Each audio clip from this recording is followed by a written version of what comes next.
अस्सलाम वालेकुम। आज मैं आपको जनरल टिप्स में खुशामदीद कहती हूँ, जहाँ आपको मिलेंगे घरेलू टोटके जो आपको खूबसूरत ही नहीं सेहतमंद बनाने में भी मदद करेंगे। तो देर मत कीजिए, अभी हमारे चैनल को सब्सक्राइब कीजिए और रोज़ाना न्यू अपडेट्स हासिल कीजिए। शुक्रिया। इंशाल्लाह हमारी हर नई वीडियो आपके लिए बहुत मुफीद साबित होगी। आज मैं आपको बताऊंगी गुर्दों की पथरियों की वजूहात, अलामात और इलाज। वजूहात: रोज़मर्रा ग़िज़ा में ऑक्सलेट, कैल्शियम, फास्फेट और प्योरीन का कसरत से इस्तेमाल पथरी का बायस बनता है। यह अनासिर छिलकों वाले अनाजों, साग, सब्जियों और दूध में ज़्यादा पाए जाते हैं। गुर्दों के मरीजों को इन चीज़ों का इस्तेमाल कम से कम करना चाहिए। अलामात: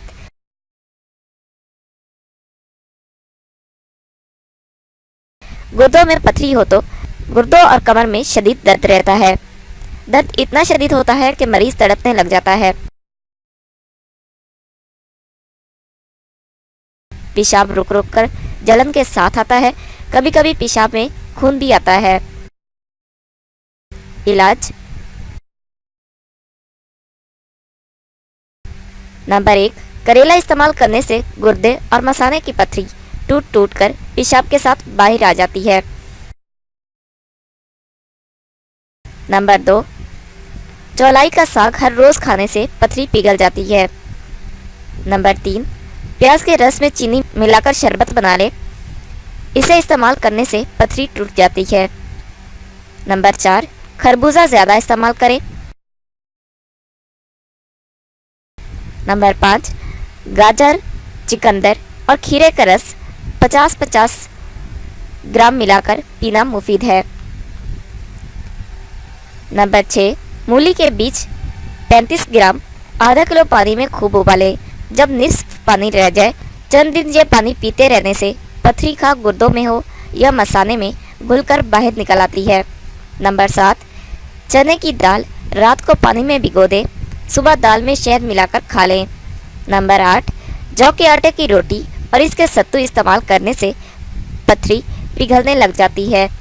नंबर 9, सेब का रस पीते रहने से पथरियाँ बनना बंद हो जाती हैं। 10, मकई के भुट्टे और जौ अलग अलग जलाकर राख कर लें। दोनों को पीसकर अलग अलग शीशियों में भरकर निशान लगा लें, ताकि पता चले कि मकई की राख कौन सी है और जौ की राख कौन सी है। सुबह के वक्त मकई की राख 2 चम्मच 1 प्याला पानी में हल करके छान लें। यह पानी पीने से पथरी गल गल कर ख़त्म हो जाती है, पेशाब साफ होकर आता है। शाम के वक्त 2 चम्मच जौ की राख 1 कप पानी में हल करके छान लें। यह पानी पीने से बहुत फ़ायदा होगा। अगर आपको ये वीडियो अच्छी लगे तो हमारे चैनल को लाइक और शेयर ज़रूर करें और बेल के आइकॉन पर ज़रूर क्लिक करें, ताकि हमारी हर नई आने वाली वीडियो आपको फौरी मिल सके। और साथ ही साथ हमें अपनी कीमती आरा और फीडबैक ज़रूर दें, ताकि हम अपनी आने वाली वीडियो को आपके लिए और बेहतर बना सकें। शुक्रिया।